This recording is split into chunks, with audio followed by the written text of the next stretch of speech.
When I was in Tennessee, I stumbled on an organization known as the Ku Klux Klan.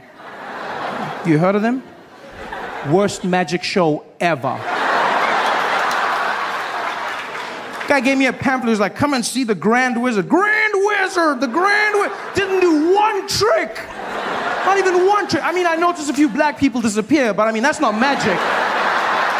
No, that's just Reaganomics. I wasn't impressed by that.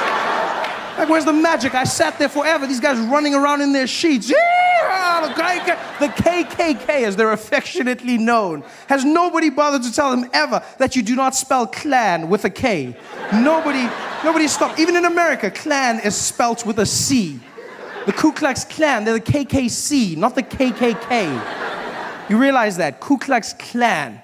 The C. In fact, the name is wrong. The whole thing, the Ku Klux parts of it. That's just horrible because they got that, as you know, from ancient Greece. It was Kuklos Alphion, meaning a circle of brothers. And that's how they got their name. They called themselves a Greek circle of brothers, which is wrong for two reasons. One, if your sole purpose as an organization is to hate black people, don't you find it strange that you've now named yourself the Circle of Brothers?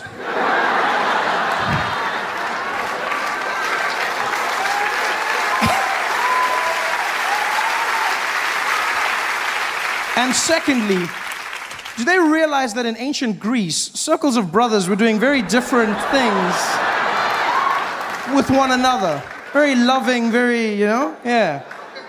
If they were really a Greek circle, the sheets would be a bit higher up, just more of a, yeah, maybe one more hole. They're not a... We've been people who had escaped the South, got into the North, were rehabilitated at this place. Frederick Douglass wrote many of his works there. The suffragette movement kicked off there. It's a powerful, powerful little place. And I was reading these stories, and what they would do is, slaves would escape from the South. They'd make their way to the North. They would get to Rochester. The Underground Railroad would get them there. And then they would rehabilitate them, put them on boats, and send them to Canada so that they could live free. And I was like, it's a fascinating story for two reasons. One, to remind you that there were a lot of good people, white people out there, because a lot of the time I get angry at white people, and then I'm like, no, there's good ones, calm down. And the second part of it that was amazing was that they convinced black people to get back on boats. I think that's one of the most amazing stories I've ever read. Because, do you know how convincing you'd have to be to convince someone who's they've just escaped slavery? Think about that for a second. Somebody's just escaped slavery. They've made their way there, finally. All right? They wake up after one night of free sleep. And they walk out and it's just like, hey, man, I just want to say thank you so much for everything you did for me, man. Well, you know what, my friend? Nobody deserves to live the way you lived, and I'm glad we got you out. Thank you so much. I appreciate you, brother. Thank you, my friend. Okay, all we got to do now is get you some paperwork, get you cleaned up, and put you on a boat, get you to Canada, and you can live a free life, and everything's going to be better. I'm sorry, hold up. Yeah, go, yeah, could you come again? What did you say? Oh, I know, the paperwork thing is weird, but we got to get you some identification. No, you said something about a boat? Yeah, we're going to get you on a boat so you can get to Canada. I don't, we don't do boats no more. I don't know if you know our history, but me and my people, we took a cruise one time. That shit didn't go so well. So yeah, we got to find another way to get to Canada if you don't mind.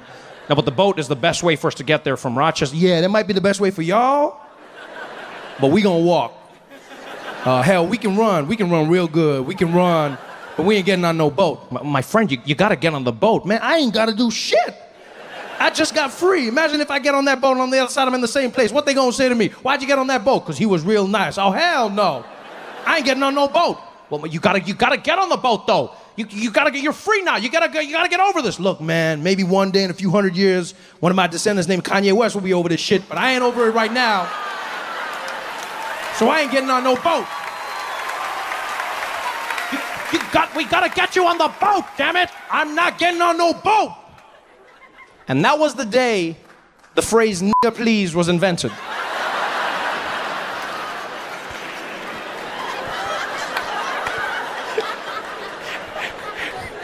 A white man turned and he's like, "Nigga please, I need you on that boat."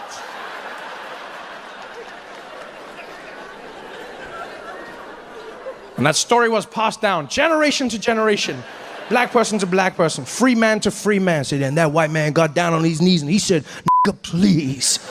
Nigga, please, nigga, please. I ain't never heard that phrase before in my life. Nigga, please, nigga, please, nigga, please.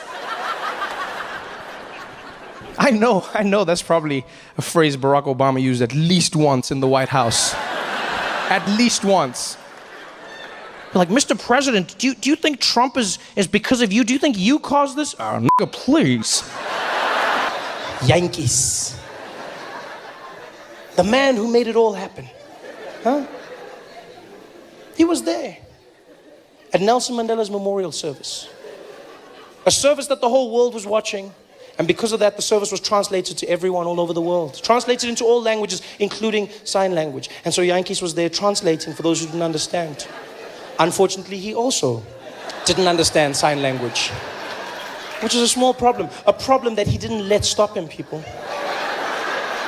Where others see obstacles, he saw an opportunity. People go, he's a con man. He's a bloody, how could he do something so deceitful? Yeah, you gotta go, how could he do something so deceitful? That man Yankees showed something so powerful. He's a role model to the children. Because he showed that you shouldn't listen to what people say you can or cannot do. If you believe in yourself and you work hard enough, anything is possible. People told him his whole life, they're like, Yankees, you can't do sign language. He was like, we'll see about that. Bitches. And he did it. He did sign language for the most powerful people in the world. Every single one of them, Yankees was on that stage doing it and doing it well. Nobody even suspected him. Nobody. People were just like, he's doing his thing. People ask questions. Where did he come from? Did he sneak? He didn't sneak in. He'd been the official sign language interpreter for the government for the last 5 years. Yeah, official for the last 5 years. And apparently before this, people have complained. But obviously the complaints fell on deaf ears, so nothing was done about it. And so he just carried on. And now he was here, the biggest event of his life, signing for the world, signing, just making it up, in the zone. Nobody suspected. I suspected though. I did. No, I did. Let me tell you why. No. Let me tell you why. Not because I know sign language, but because I know my president. And if there's one thing that's specific, is when Jacob Zuma reads a speech, right? Jacob Zuma reads a speech. He's a very deliberate man. He's very calm. He's very measured. Takes his time. The rhythm is the most important thing. And Yankees didn't match his rhythm. I knew there was something wrong. You remember this. Zuma was there reading Mandela's Wikipedia page, right? And while he was reading, Yankees was doing totally different, like the rhythm was wrong. Zuma was there like, and thereafter,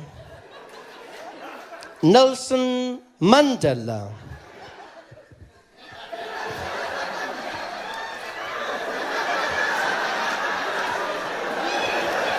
went to Robben Island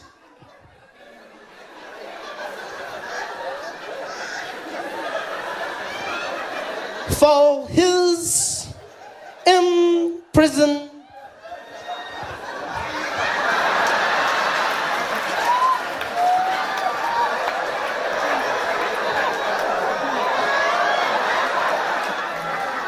Term and to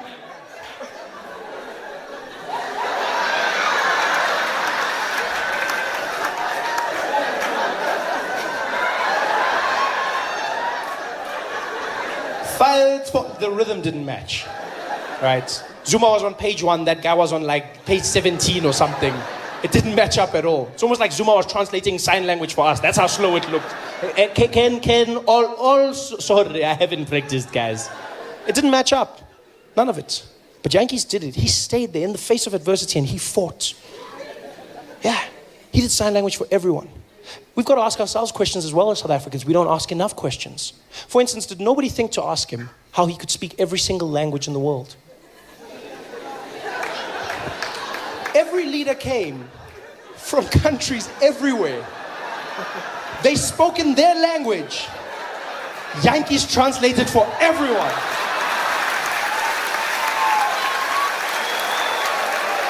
Did nobody stop to ask, Even for a second, the president of Brazil is standing up there. Nelson Mandela, estou bem. Nós temos de você, de casa, do gosto muito, pelo que ele estava pesado. Nós dos Yankees was there.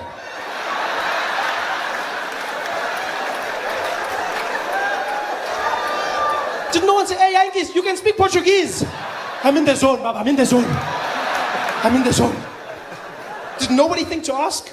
He did sign language for everyone. The ambassador of China was up there. 가도시, 전도이 넬슨 만델라. 다도 입시부 다도 신주의 공부로 받도시. Yankees was there on the side.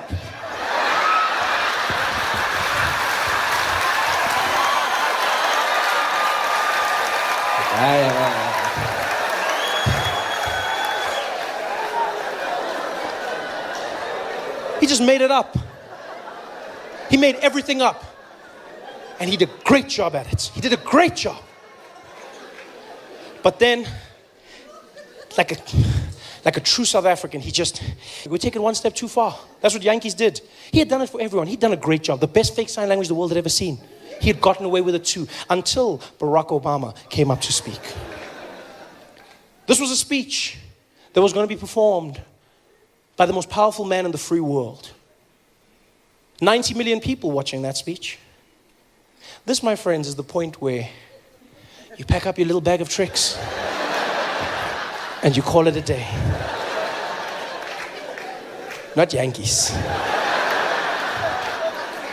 If I was Yankees, that's where I would have called it quits. I say, hey, Yankees, next one. Who is it? Barack Obama. The whole world is watching this one. I know, sorry guys, sorry. Sorry, hey, my fingers are crimping. I've lost my voice, sorry. Oh no, not Yankees.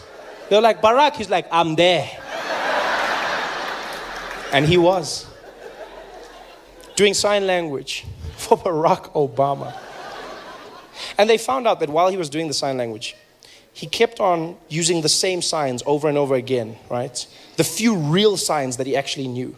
And apparently all he knew was four things that he kept on doing repeatedly. And those things, they asked afterwards real sign language interpreters. They found that he was doing this, right? Which means greetings, yeah? Greetings, he kept on doing that. Another one he loved doing was circle, yeah? Yeah, circle. One of his favorites was smoking, yeah? And every now and again he'd go, get a little bit of that.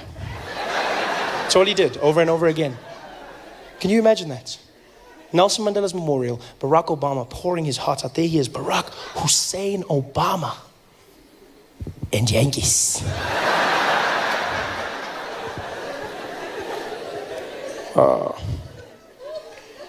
As Americans, Nelson Mandela's a man that showed that through peace, you could free not only the prisoner, but also the guard. Nelson Mandela's a man, he's beyond a man, he's a legacy.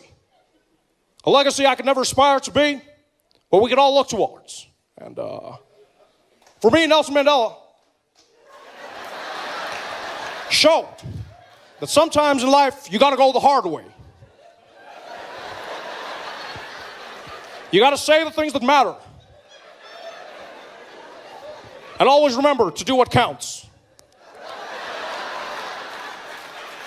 I could never be Nelson Mandela. Can you imagine how horrible it must have been for every single deaf person watching that speech? Imagine what it must have been like as a deaf person watching that at home, sitting there. That must have been the craziest thing they've ever seen in their lives. Deaf people just watching going, hello? Hello? What? Why is he talking about smoking?